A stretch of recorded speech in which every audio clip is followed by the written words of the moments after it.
आज हम क्लास 6 की इतिहास की किताब हमारे अतीत के पहले अध्याय को पढ़ने वाले हैं। तो पहला अध्याय है क्या, कब, कहाँ और कैसे। यह अध्याय रशीदा के एक सवाल से शुरू होता है। रशीदा बैठी अखबार पढ़ रही थी। अचानक उसकी निगाह एक सुर्खी पे पड़ी। 100 साल पहले। वह सोचने लगी कि यह कोई कैसे जान सकता है कि इतने वर्षों पूर्व क्या हुआ था। कैसे पता लगाएं? यह जानने के लिए कि कल क्या हुआ था, आप रेडियो सुन सकते हो, टेलीविज़न देख सकते हो या फिर अखबार पढ़ सकते हो। साथ ही यह जानने के लिए कि पिछले साल क्या हुआ था, तुम किसी ऐसे व्यक्ति से भी बात कर सकते हो जिसे उस समय की स्मृति हो। लेकिन बहुत पहले क्या हुआ था, यह कैसे जाना जाए? अतीत के बारे में हम क्या जान सकते हैं? अतीत के बारे में हम बहुत कुछ जान सकते हैं, जैसे लोग क्या खाते थे, कैसे कपड़े पहनते थे, किस तरह घरों में रहते थे। हम आखेटकों मतलब शिकारियों, पशुपालकों, कृषकों, शासकों, व्यापारियों, पुरोहितों, शिल्पकारों, कलाकारों, संगीतकारों या फिर वैज्ञानिकों के जीवन के बारे में जानकारियाँ हासिल कर सकते हैं। यही नहीं, हम यह भी पता कर सकते हैं कि उस समय बच्चे कौन से खेल खेलते थे, कौन सी कहानियाँ सुना करते थे, कौन से नाटक देखा करते थे या फिर कौन कौन से गीत गाते थे। लोग कहाँ रहते थे? मानचित्र 1 पृष्ठ 2 में नर्मदा नदी का पता लगाओ। तो आइए हम पृष्ठ 2 पे चलते हैं। ये रही मानचित्र 1। यहाँ नर्मदा नदी मध्य भारत में आप देख सकते हैं। सतपुड़ा पहाड़ियों के ऊपर नर्मदा नदी जो पश्चिम की ओर बह रही है। तो आगे पढ़ते हैं। कई लाख वर्ष पहले से लोग इस नदी के तट पर रह रहे हैं। किस नदी के? नर्मदा नदी के। यहाँ रहने वाले आरंभिक लोगों में से कुछ कुशल संग्राहक थे जो आसपास के जंगलों की विशाल संपदा से परिचित थे, मतलब जानकार थे। अपने भोजन के लिए वे जड़ों, फलों तथा जंगलों के अन्य उत्पादों का यहीं से संग्रह किया करते थे। वे जानवरों का आखेट मतलब शिकार भी करते थे। अब आप उत्तर पश्चिम की सुलेमान और किरथर पहाड़ियों का पता लगाओ। तो फिर हम इसी मानचित्र पे आते हैं और उत्तर पश्चिम अर्थात भारत के यहाँ जैसे यहाँ थार लिखा हुआ है, ये व्यास नदी, इधर के ही साइड को हम उत्तर पश्चिम कहते हैं। और आप देख सकते हैं पाकिस्तान यहाँ है, ये रही पाकिस्तान, और यहाँ अफ़गानिस्तान है पाकिस्तान के उत्तर पश्चिम में। और दोनों के बीच, पाकिस्तान और अफ़गानिस्तान दोनों के बीच आप यहाँ किरथर और सुलेमान पहाड़ियों को देख पा रहे हैं। तो इसी क्षेत्र में कुछ ऐसे स्थान हैं जहाँ लगभग 8000 वर्ष पूर्व स्त्री पुरुषों ने सबसे पहले गेहूँ तथा जौ जैसी फसलों को उपजाना आरंभ किया। ये इम्पॉर्टेंट है। इसी क्षेत्र में, मतलब किस क्षेत्र में? किरथर और सुलेमान पहाड़ी वाले क्षेत्र में, जो पाकिस्तान में है, पाकिस्तान अफ़गानिस्तान सीमा पे।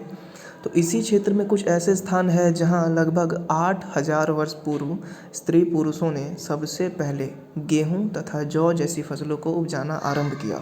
उन्होंने भेड़, बकरी और गाय बैल जैसे पशुओं को पालतू बनाना शुरू किया। ये लोग गाँव में रहते थे।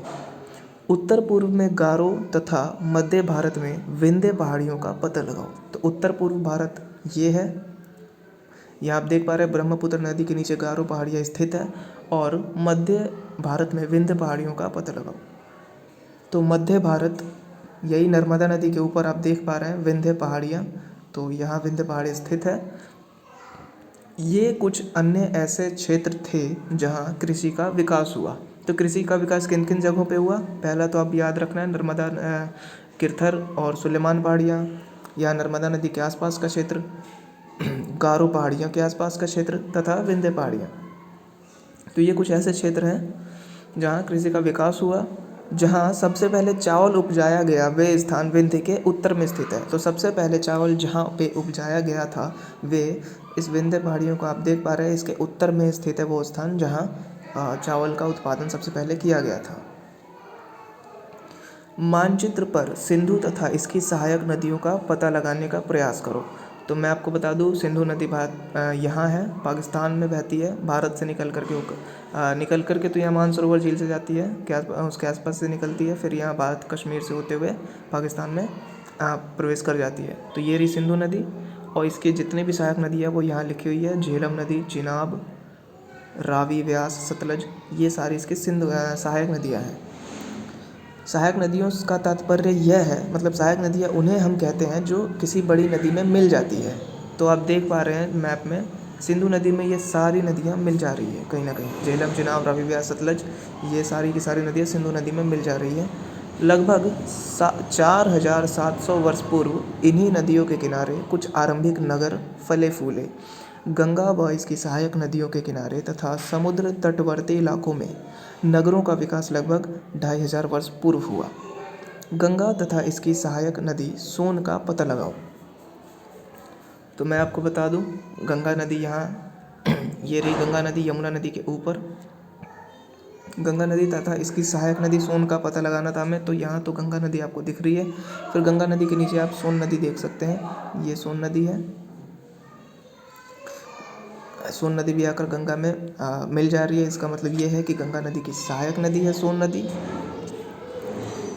गंगा के दक्षिण में इन नदियों के आसपास का क्षेत्र प्राचीन काल में मगध, वर्तमान बिहार में नाम से जाना जाता है। तो मैं आपको बता दूं, ये जो गंगा तथा सोन नदी के आसपास का जो क्षेत्र है, ये प्राचीन काल में इसे मगध के नाम से जाना जाता था, इस क्षेत्र को, जो आज बिहार में स्थित है।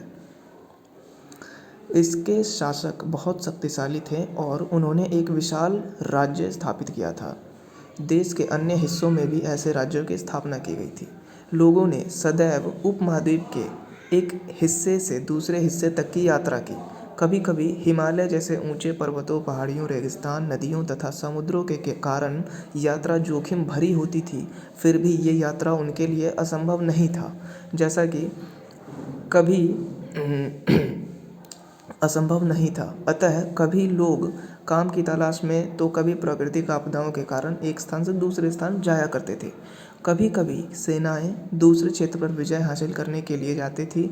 इसके अतिरिक्त व्यापारी कभी काफिले में तो कभी जहाज़ों में अपने साथ मूल्यवान वस्तुएं लेकर के एक स्थान से दूसरे स्थान जाते रहते थे।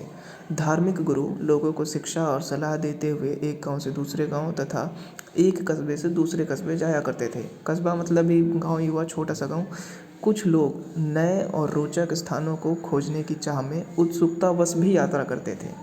इन सभी यात्राओं से लोगों को एक दूसरे के विचारों को जानने का अवसर मिलता था। आज लोग यात्राएं क्यों करते हैं? तो आज तो आपको पता ही, आज यात्राएं लोग क्यों करते हैं। अपनी अपनी ज़रूरतें होती है या फिर किसी को अपने काम से कहीं जाना पड़ता है। इन्हीं कारणों से लोग यात्राएं करते हैं। एक बार फिर से मानचित्र 1 को देखो। पहाड़ियाँ, पर्वत और समुद्र इस उपमहाद्वीप की प्राकृतिक सीमा का निर्माण करते हैं।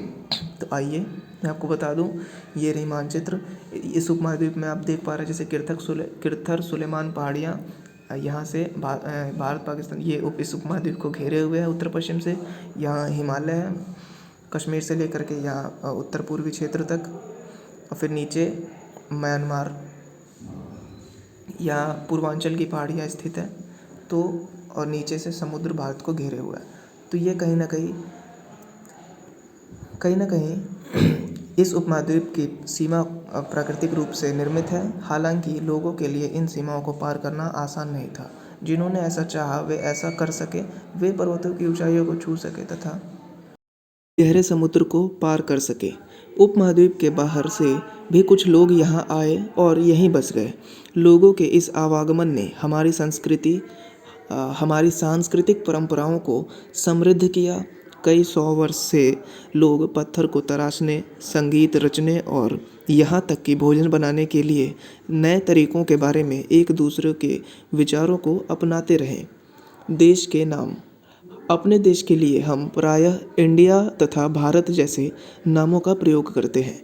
इंडिया शब्द इंडस से निकला है, जिसे संस्कृत में सिंधु कहा जाता है। आपने अपने एटलस में ईरान और यूनान का पता लगाओ। लगभग 2500 वर्ष पूर्व उत्तर पश्चिम की ओर से आने वाले ईरानियों और यूनानियों ने सिंधु को हिंदोस अथवा इंडोस और इस नदी के पूर्व में स्थित भूमि प्रदेश को इंडिया कहा। भारत नाम का प्रयोग उत्तर पश्चिम में रहने वाले लोगों के एक समूह के लिए किया जाता था।